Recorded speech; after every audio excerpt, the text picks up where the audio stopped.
Yan, root graft po muna tayo. Yan. Alisin po natin yung paligid ng roots. Lilinisin po natin.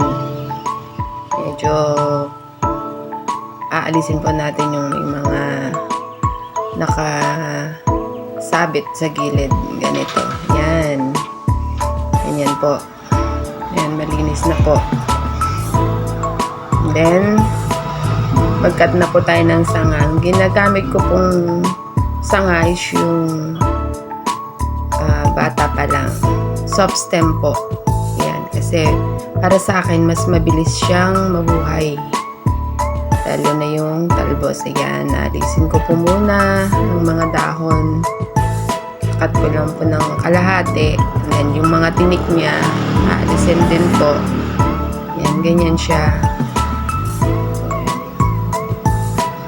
Then, kakat po siya. B-shape po. Magkabilang side. Manipis sa dulo. Yan. Ganyan siya. And then,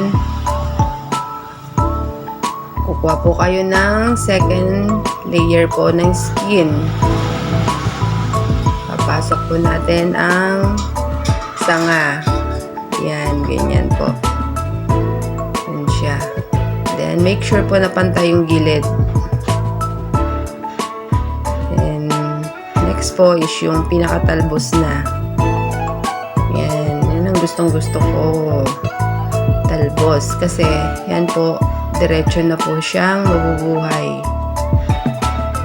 Yan. Cut po natin ulit. Pa-B-shape. Manipis yung dulo. And then, cut po ulit tayo sa roots. Yung kasya lang po yung sanga na ilalagay. Second layer again. Tapos yan, lalagay po natin. Yan, make sure din po ulit na pantay po siya. Side at saka sa taas. Yan. Ganyan po. Pakadali po mabuhay niyan, lalo na po kung halimbawa yung roots nyo is buhay na. Ayan. Ayan po siya. Kasi ang roots po, hindi naman po mabubuhay kahit itanim hanggat hindi po na lalagyan po siya ng graft. Ayan. Then, lalagyan ko na po siya ng plastic. Para po makulob siya.